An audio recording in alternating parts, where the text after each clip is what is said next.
Étudier la Bible, un podcast hebdomadaire pour approfondir la Bible, parole de Dieu.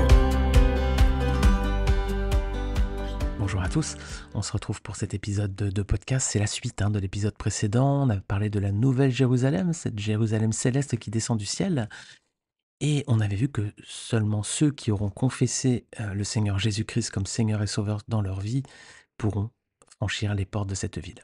Alors ça nous a laissé une porte ouverte, si je puis dire, vers une autre question, c'est que dit la Bible sur la vie après la mort, On a vu la dernière fois qu'il était essentiel de prendre position par rapport à Jésus-Christ maintenant, pendant que nous sommes vivants, parce qu'après il sera trop tard, il n'y a pas de seconde chance. C'est ce que disait Hébreux 9, 27. Il est réservé aux êtres humains de mourir une seule fois, après quoi vient le jugement. Alors toutefois, certaines personnes affirment qu'il y aurait d'autres issues possibles, et c'est ce qu'on va regarder aujourd'hui. Alors certains parlent notamment de réincarnation. Il serait possible selon eux de revenir sur Terre après être mort. On reviendrait dans la chair, d'où le nom ré, ce qui veut dire répétition, et incarné, donc entrer dans la chair de nouveau, réincarné.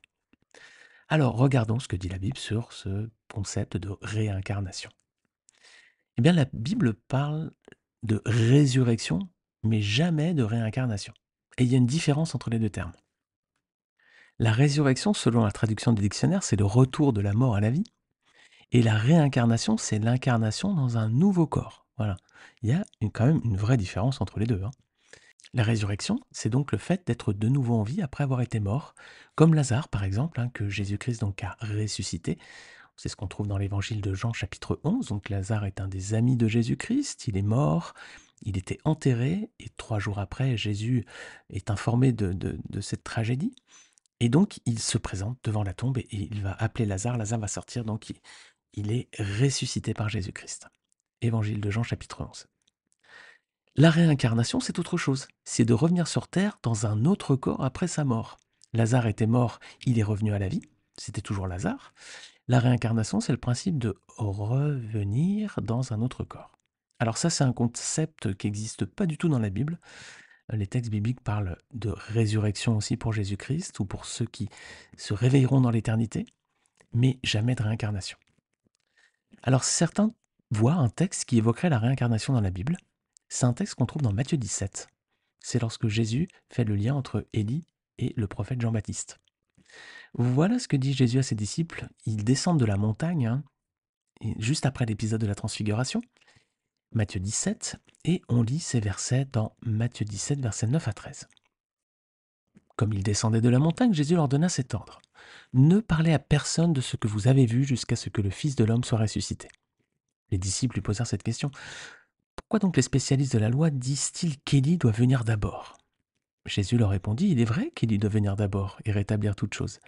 Mais je vous le dis, Élie est déjà venu et ils ne l'ont pas reconnu, et ils l'ont traité comme ils l'ont voulu. De même, le Fils de l'homme souffrira de leur part. Les disciples comprirent alors qu'il leur parlait de Jean-Baptiste. Alors, Jésus ne dit pas ici que Jean-Baptiste est la réincarnation d'Élie, ça c'est tendre les Écritures. Il indique que Jean-Baptiste a accompli la prophétie qui concernait Élie. Voilà, Élie était pris comme une image, un symbole. C'était une prophétie qu'on trouvait dans le prophète Malachie, chapitre 3, versets 23 et 24. Voilà ce que disait le texte. « Je vous enverrai le prophète Élie avant que n'arrive le jour de l'Éternel, ce jour grand et redoutable. Il ramènera le cœur des pères vers leurs enfants et le cœur des enfants vers leurs pères, de peur que je ne vienne frapper le pays de destruction. » Voilà donc Jésus ici, lorsqu'il descend de la montagne, il indique, en fait, il leur dit que Jean-Baptiste a accompli la prophétie donc, qui concernait Élie. Et ça ne peut pas être Élie, Jean-Baptiste, pour une bonne raison. Parce qu'Élie, juste auparavant dans l'épisode de la Transfiguration, il est apparu avec Moïse. Regardez Matthieu 17, versets 1 à 3. C'est les versets qui précèdent ce qu'on a vu juste avant quand Jésus fait le lien donc, entre Élie et Jean-Baptiste. Donc Matthieu 17, versets 1 à 3. 6 jours après, Jésus prit avec lui Pierre, Jacques et son frère Jean, et il les conduisit à l'écart sur une haute montagne. Il fut transfiguré devant eux, son visage resplendit comme le soleil et ses vêtements devinrent blancs comme la lumière. Et voici que Moïse et Élie leur apparurent, ils s'entretenaient avec lui. Et puis enfin, la meilleure preuve qu'on puisse donner que Jean-Baptiste n'est pas la réincarnation d'Élie, c'est que Jean-Baptiste lui-même a dit qu'il n'était pas Élie, tout simplement. Regardez avec moi, Jean chapitre 1er, versets 19 à 21. Voici le témoignage de Jean, lorsque les Juifs envoyèrent de Jérusalem des prêtres et des Lévites pour lui demander « Toi qui es-tu » Il déclara et sans restriction affirma: Moi, je ne suis pas le Messie. Ils lui demandèrent: Qui es-tu donc? Es-tu Élie? Et il dit: Je ne le suis pas. Es-tu le prophète? Et il répondit: Non. Voilà, donc là, s'il fallait encore une preuve, c'est que Jean-Baptiste lui-même dit qu'il n'est pas Élie, tout simplement, quoi. Donc cette prophétie de Malachie, elle prenait en fait l'image d'Élie, hein, comme un prophète, hein, qui appelait le peuple à revenir vers Dieu. C'était juste un symbole. Le dernier prophète, hein, qui clôt l'Ancien Testament finalement, qui est Jean-Baptiste, eh bien, donc ce n'était pas la réincarnation d'Élie, tout simplement. Alors, pas de mention du mot ou même du concept de réincarnation dans la Bible, c'est quelque chose qui n'est pas du tout biblique.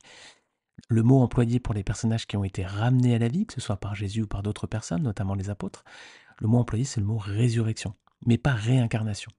Et il y a donc ce verset clé à propos de ce point, verset qu'on a lu au début, c'est Hébreux 9, 27. Il est réservé aux hommes de mourir une seule fois, après quoi vient le jugement. Donc il n'y a pas d'ambiguïté possible, les amis. On n'a qu'une seule vie, on n'a qu'une seule mort, et donc après il y a un jugement, et il y aura donc que deux états possibles. Soit on aura confessé le Seigneur Jésus-Christ, et on sera sauvé. C'est ce qu'on a vu dans l'épisode précédent avec la Jérusalem céleste. Dans ce cas, Dieu nous donnera la vie éternelle après notre mort, et nous passerons l'éternité dans sa présence au paradis.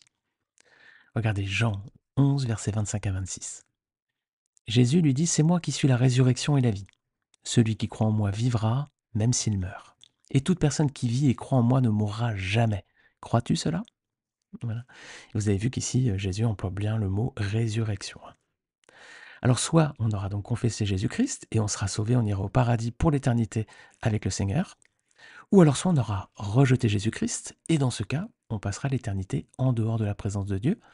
On ne pourra pas accéder donc à cette Jérusalem céleste et on passera l'éternité dans un lieu de souffrance, dans un lieu avec des flammes, dans un lieu de tourment qu'on appelle l'enfer.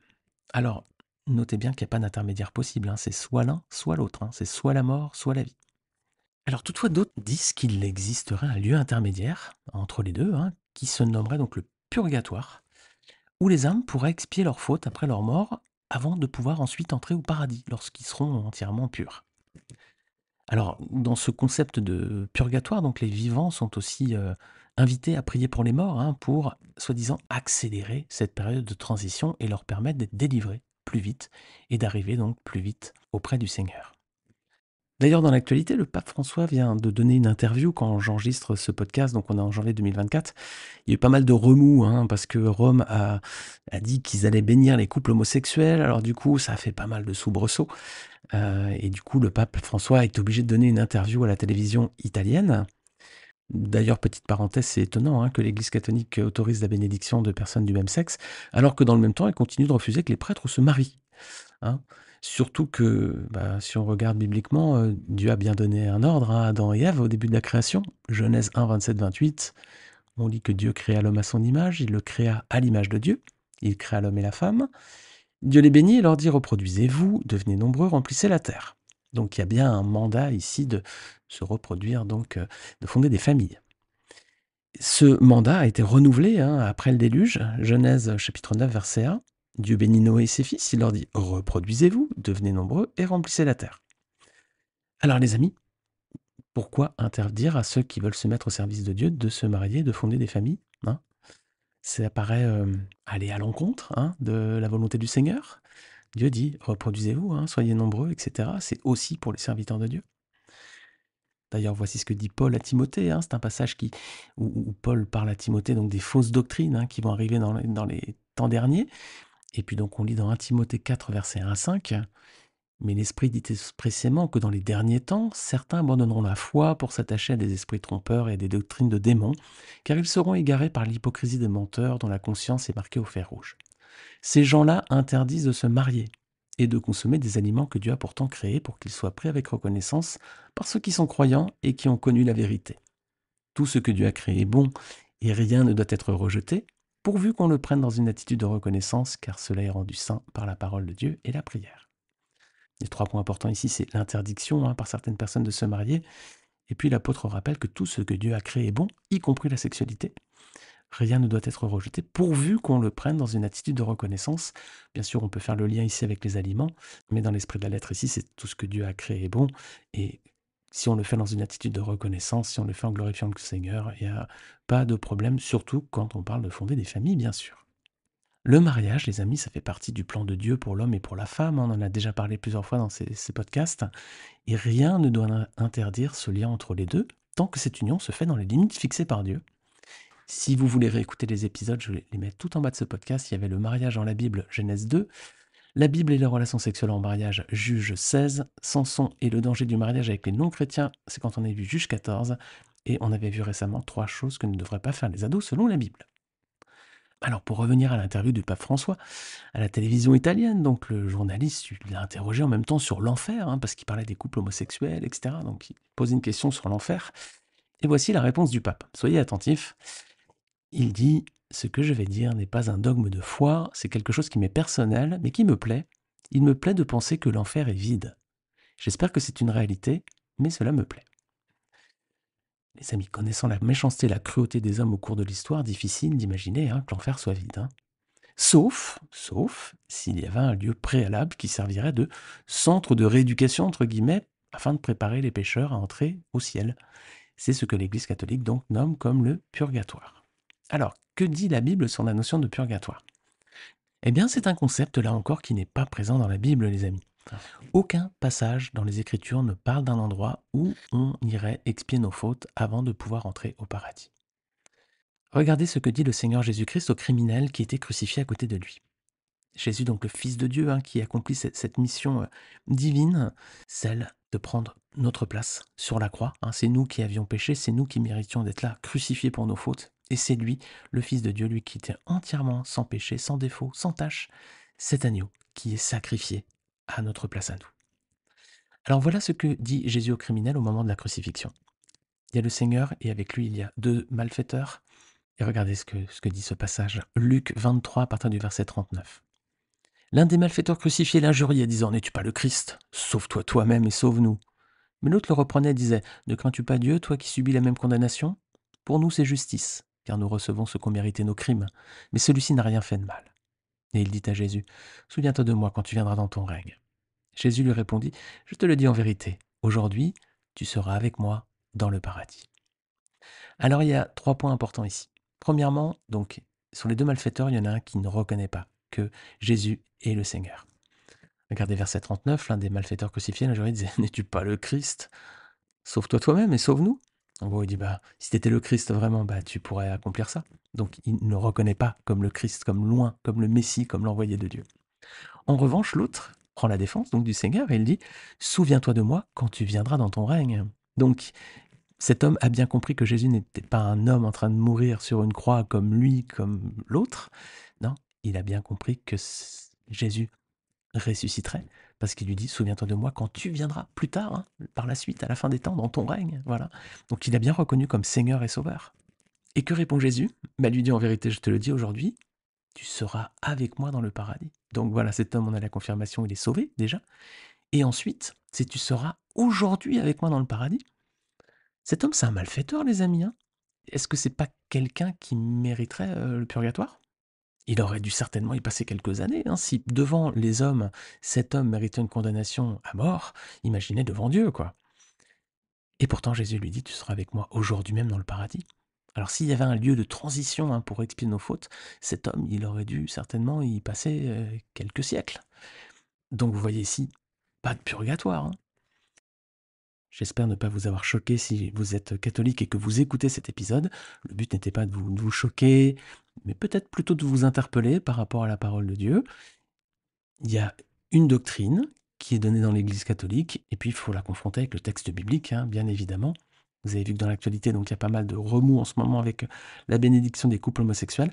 Il y a ce que dit la Bible, il y a ce qu'a dit l'Église catholique pendant des siècles, et puis ce qu'elle dit à présent. Vous voyez, peut parfois changer les doctrines en fonction des courants de pensée et des changements de mentalité.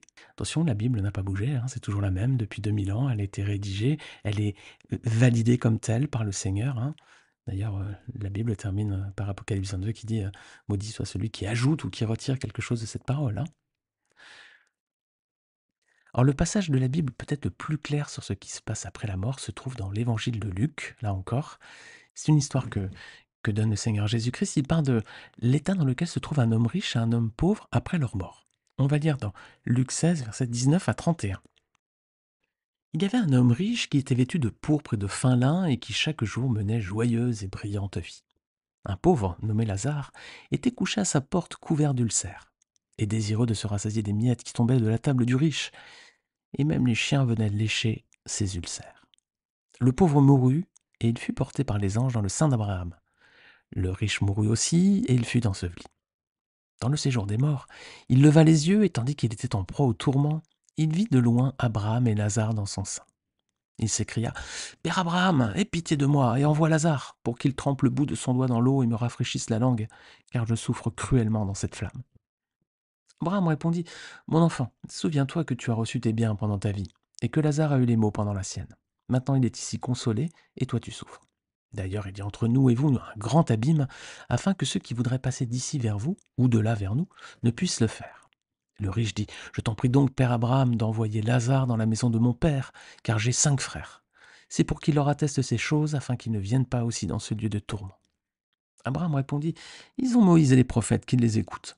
Et il dit: Non, Père Abraham, mais si quelqu'un des morts va vers eux, ils se repentiront. Et Abraham lui dit: S'ils n'écoutent pas Moïse et les prophètes, ils ne se laisseront pas persuader, même si quelqu'un des morts ressuscitait. Alors plusieurs points sont vraiment intéressants dans ce texte pour bien comprendre ce qui se passe après la mort selon la Bible. On voit déjà qu'au moment de leur mort, Lazare le pauvre est porté par les anges pour rejoindre Abraham, alors que le riche, lui, il est tout simplement enterré. Et le pauvre Lazare, donc, est directement auprès d'Abraham. Il ne passe donc pas par un lieu comme le purgatoire. Et l'homme riche, lui, se trouve dans quelle situation? Il est dans des flammes, il éprouve une grande souffrance. Et il réussit à voir Abraham et Lazare, mais il se trouve très loin de lui. Ce qui signifie qu'on reconnaîtra déjà les personnes que nous avons connues de notre vivant. C'est aussi une espérance. Si vous avez des êtres chers qui sont partis avec le Seigneur, eh bien vous les retrouverez, vous les reconnaîtrez même dans l'éternité. On voit qu'ici, cet homme reconnaît Lazare. Ce lieu, ça ressemble assez bien à la description qu'on peut se faire de l'enfer quand même, avec les flammes et tout. Alors on voit que cet homme riche n'a rien perdu de son arrogance. Regardez, il demande à Abraham d'envoyer Lazare pour le servir. Finalement, il veut le garder en serviteur, là, même après la mort. Mais la réponse d'Abraham, du patriarche, elle est cinglante. Verset 25, toi, tu as reçu tes biens pendant ta vie, Lazare a souffert durant la sienne, maintenant c'est lui qui se repose et toi qui dois souffrir. Alors on voit ici dans cette histoire que ni Lazare ni l'homme riche ne feront purgatoire. Après sa mort, Lazare est reçu directement auprès d'Abraham, l'homme riche va directement en enfer. À aucun moment il est indiqué que cet homme pourrait aller au paradis rejoindre Abraham après avoir expié ses fautes. Ça, à aucun moment c'est précisé dans le texte. Alors cet homme riche, justement, il comprend que sa situation est sans issue, qu'il va rester là toute l'éternité. Alors qu'est-ce qu'il demande? D'envoyer Lazare avertir ses 5 frères pour qu'ils n'atterrissent pas dans cet enfer. Et que lui répond Abraham? Qu'ils ont déjà Moïse et les prophètes, et bien qu'ils les écoutent. Pour nous, la réponse aujourd'hui, ce serait: ils ont déjà la Bible, qu'ils la lisent. Oui, parce que la parole de Dieu contient toute la vérité que le Seigneur a voulu porter à notre connaissance. Donc la Bible est suffisante, les amis, pour que l'on comprenne qui est Dieu, qui est Jésus-Christ, et qu'on parvienne au salut. Pas besoin de l'apparition de personnes qui reviendraient d'outre-tombe. Alors est-ce que l'homme riche insiste toutefois? Oui, il dit que si quelqu'un vient de chez les morts, justement, ils vont l'écouter. Mais Abraham répond que s'ils n'écoutent pas ce qui est écrit dans Moïse et dans les prophètes, ils n'écouteront pas non plus si quelqu'un venait à ressusciter. Vous avez noté qu'ici le mot employé est résurrection et pas réincarnation, d'ailleurs. Alors donc, que dit la Bible sur la vie après la mort? Si on résume. Ce passage est assez clair sur ce qui se passe après la mort, donc d'après les textes bibliques. Tout d'abord, on n'ira pas tous au paradis. Il y en a qui iront dans un lieu de consolation, qui est le paradis, et d'autres dans un lieu de souffrance éternelle, qui sera l'enfer finalement. Donc les concepts de réincarnation et de purgatoire sont contraires aux Écritures. Il n'y a aucune trace. À aucun moment la Bible n'indique que nous pourrions revenir sur Terre dans un nouveau corps ou pour une nouvelle vie. Et à aucun moment non plus il n'est indiqué qu'il existera un lieu de transition là pour expier ses fautes. Il y a un verset dans le livre du prophète Daniel qui résume bien cela. C'est Daniel 12, verset 2. Plusieurs de ceux qui dorment dans la poussière de la terre se réveilleront, les uns pour la vie éternelle et les autres pour l'opprobre, pour la honte éternelle. Alors vous avez vu, c'est très clair, il n'y a que 2 issues possibles, c'est la vie ou c'est la honte. Ces 2 voies sont éternelles, et donc il n'est pas possible d'être muté, entre guillemets, ailleurs par la suite. Alors donc notre sort dans l'éternité dépend des décisions que nous prendrons durant notre passage sur terre. Soit nous confessons Jésus-Christ, le Fils de Dieu, et nous sommes sauvés, nous avons la vie éternelle, soit nous le rejetons, et à ce moment-là on reste sous la colère de Dieu. Et après la mort, il sera trop tard pour décider. Regardez avec moi Jean 3, versets 35 à 36. Le Père aime le Fils et a tout remis entre ses mains. Celui qui croit au Fils a la vie éternelle. Celui qui ne croit pas au Fils ne verra pas la vie, mais la colère de Dieu reste au contraire sur lui. Alors vous avez compris, il y a une décision cruciale qu'on doit prendre dès aujourd'hui, sans attendre. Il y a un choix à faire. Il est simple, il est binaire, c'est entre la mort et la vie. On doit choisir soit l'un, soit l'autre. Regardez pour finir ce que nous dit ce passage, très important dans Deutéronome 30, versets 19 à 20. J'en prends aujourd'hui à témoin contre vous le ciel et la terre. J'ai mis devant toi la vie et la mort, la bénédiction et la malédiction. Choisis la vie, afin de vivre, toi et ta descendance, en aimant l'Éternel, ton Dieu, en lui obéissant et en t'attachant à lui. Oui, c'est de lui que dépendent ta vie et sa durée. Quel choix ferez-vous, les amis? Choisirez-vous la vie? Choisirez-vous le Seigneur Jésus-Christ? Ferez-vous de lui votre Seigneur, votre Sauveur et votre Dieu? Alors vous êtes bénis et vous aurez la grâce de passer toute l'éternité en sa présence. Ou alors vous le rejetterez, vous considérez que non, n'est pas le Fils de Dieu, c'est un homme comme un autre, peut-être un prophète, un simple prophète, mais pas le Fils de Dieu. Dans ce cas-là, la colère de Dieu reste sur vous, les amis. Et vous avez compris ce qui se passera après votre mort. Donc, c'est une décision cruciale, c'est une décision, un choix vital à prendre. Il ne faut pas passer à côté, on ne sait pas du tout quand la mort viendra nous saisir, nous attraper. Il faut prendre cette décision sans tarder. Parce qu'une fois que nous serons passés de l'autre côté, nous ne pourrons pas faire machine arrière. Il sera trop tard. Je vous laisse méditer sur ces paroles. Ces épisodes sont durs, mais c'est la parole de Dieu. Et il vaut mieux entendre cela un jour et prendre la bonne décision plutôt que de l'entendre au seuil de votre vie peut-être ou lorsqu'il sera trop tard. Je vous laisse sur ces paroles et on se retrouve la semaine prochaine pour la suite de l'étude suivie dans le chapitre 4 du livre de Ruth. Bonne semaine à tous et que le Seigneur vous guide dans vos réflexions. Amen.